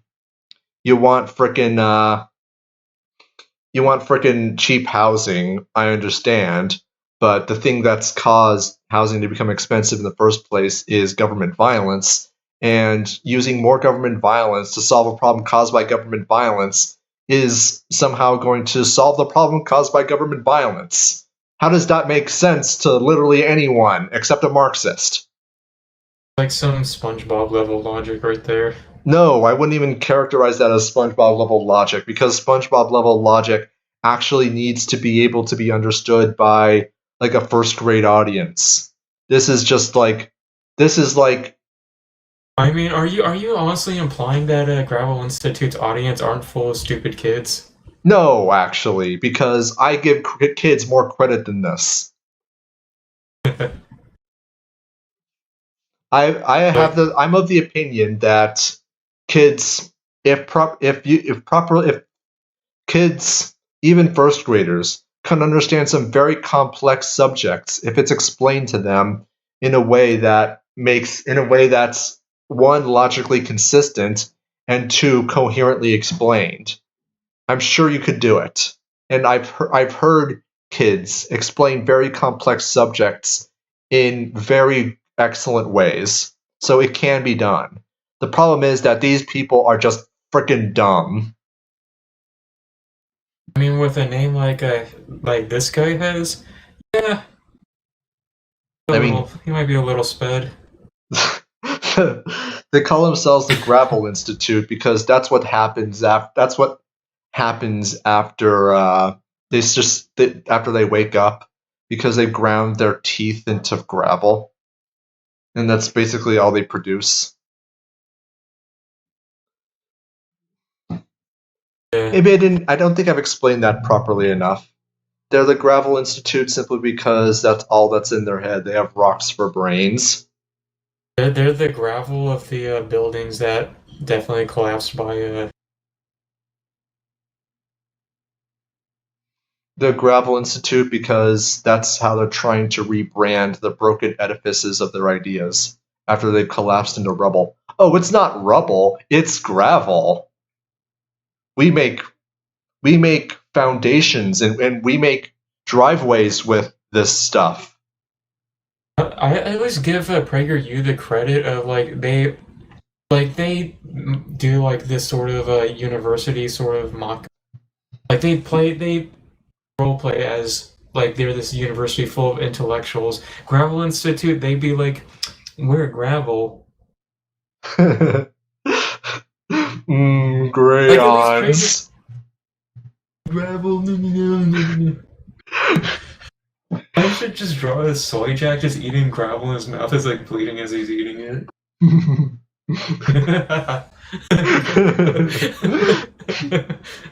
Anyways, let's see what's left of this. And we know how we'll get there. Through a movement of the multiracial working class organizing for the better world we know is possible. And we've all a movement of the multiracial working class working towards again, more of this vague, flowery language that doesn't really explain anything, but it just makes people sound good and sound important. Oh, let's just have a movement of multiracial working class people. I mean, I wonder how many races this Amerimut is composed of. I like how throughout the entire video, the examples that he really gave was just one example, and it was in Europe. Like, where's this stuff going on in the Middle East? Yeah, you're right. Actually, where are the public housing projects in Africa? You freaking racist! Where's the Niger housing projects or the Nigerian housing project? Why isn't there a Chad housing project or a South African housing project? Like, where are those? Or a Filipino housing project? Why is it the one country with a bunch of money that's doing this? Yeah, you freaking. I think I answered my own question. You freaking racist.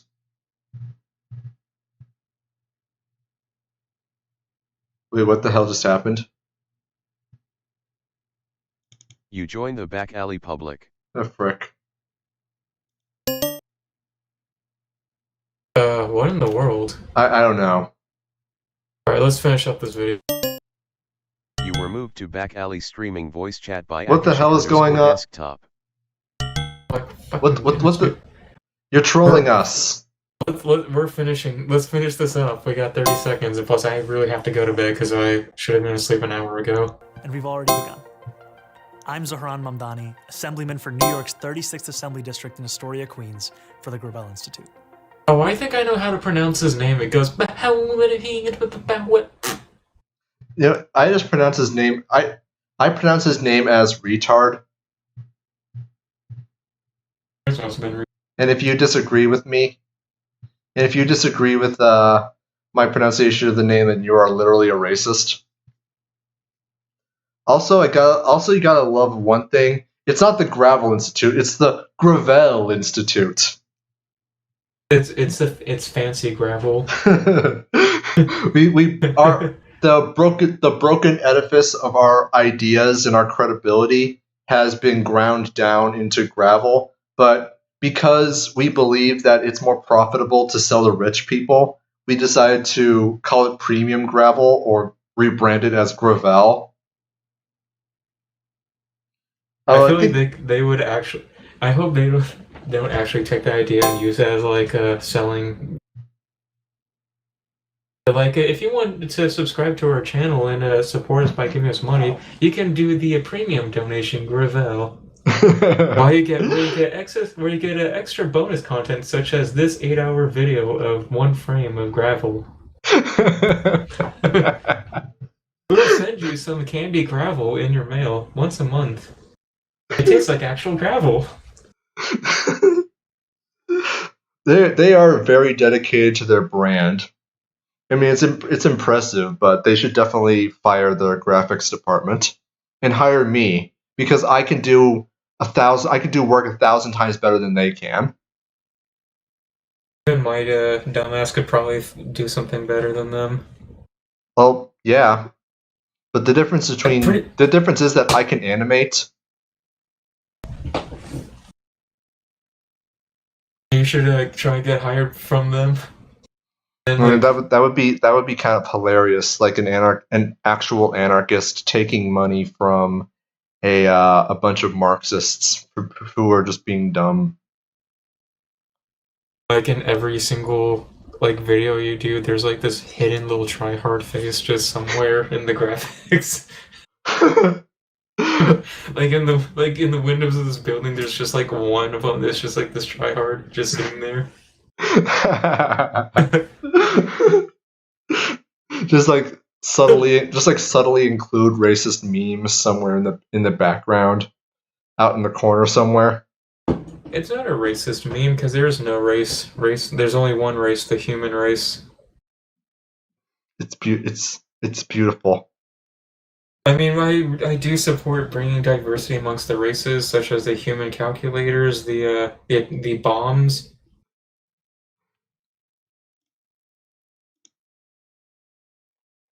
Are those the only two races?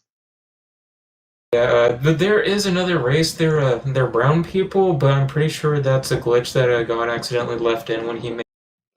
Hopefully, he fixes that in the Life 2 update. Yeah. Unfortunately, the next patch should be coming up soon. So, Oh boy. yeah. Although there is one other thing I wanted to say about this video before we wrap it up, and that is I think it's very appropriate that the abomination that they got to narrate this video is literally a politician. Oh, he is? You didn't catch that? He's an assemblyman. It was the 36th district. He's an assemblyman in New York City. I believe in Astoria, which is like a neighborhood in Queens, which is in New York City. I remember he said that. So, of course, a politician supporting government. What a surprise! Well, who would have thought? Yeah, I mean, let's go ahead and listen to what the lying sociopaths have to tell us about how great and wonderful their ambitions and their central plans are. I'm sure they're completely trustworthy. Tablecloth has to say. Yeah, let's see what this walking tablecloth has to say. Who knows? Is that a government-funded clothing? If that's a government-funded clothing, I would be horrified. Well, I mean, that's probably the uniform for the kind of what people would be wearing when the kind of society he wants to make gets fixed or gets implemented. It looks like it's designed. You ever hear the job, or you ever hear the what's it called? The quote goes something like, "Dress for the job that you want, not the job that you have."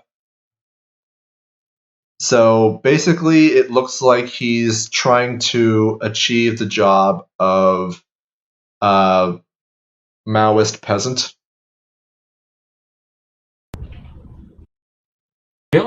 For some reason, I get the vibe that he just wants to take a nap. It also looks like an outfit you would wear when you're about to go to sleep. Yeah. Just with look how many buttons there are on his chest. Like, it's one thing. Do you have to, like, climb into it like some fucking spacesuit? Probably. It just looks like a... I think the guy's just trying to be a quote-unquote non-binary. But he just looks like he's trying to be a Maoist peasant. Which means that he'll probably die of starvation. So in other words, he is the perfect Marxist. He's read Solzhenitsyn and thought, this sounds great and wonderful. How can I bring this to New York City? People go port. Although in all honesty, like, considering that he's not only one, a Marxist, but two, a politician, I can't imagine that there hasn't been a day in years that he hasn't woken up, looked himself in the mirror, and just asked himself the question, how can I deceive people today? He probably does, and it's just like, I don't give a shit. No, I think he does. I think he kind of just imagines himself as one of the as a Soviet commissar, or one of the enforcers of the Maoist regime, and not one of the peasants who gets starved to death.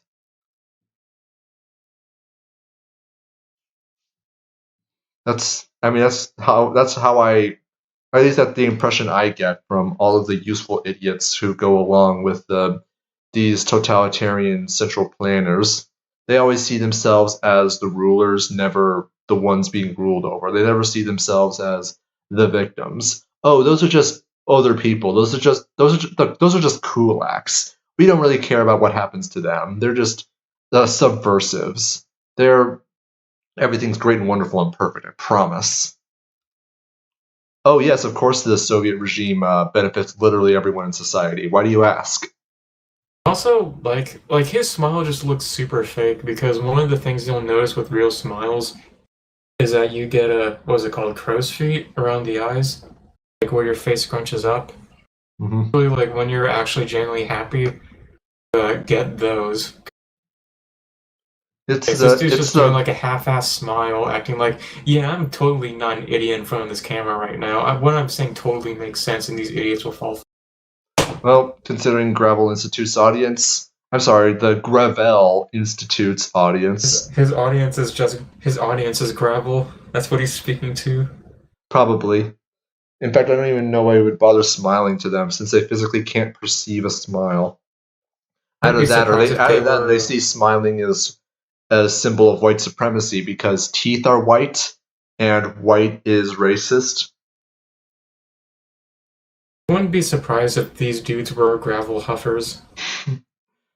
No, like that's probably just snort gravel. That's probably what we'll refer to them as from now on, just like gravel sniffers. Like down the road, there's just a video that gets leaked of this dude like 2 years. A jackass said this is called gravel huffing. Let's do this shit, and he just like snorts up a bunch of gravel like at a construction site for whatever reason. And then he narrates a Gravel Institute video, and nobody notices the difference at all. At least I'm glad at least we're called the Backalley. It makes sense where you would, well, not the Backalley like you would get raped in. Probably should not have said that now that I realized it. Just be careful. Don't rape. No, I'm talking about the alley you would go like through if I'm not even going to try attempting this. Yeah, it's now too much thought. Alright. Like, I know what I want to say, but I think we're just about finished. The video, yeah, I'm pretty sure it's just going to go to like one of those 30-second. Yeah, there's really nothing left. He was basically doing an outro anyway. So, I mean, like, any closing thoughts? Hey, retard. That's my response. I mean, I feel like the best way to wrap this up is to, it would be poetic to end this video the same way it began. And by, I mean the video specifically, not the stream. So, anyways,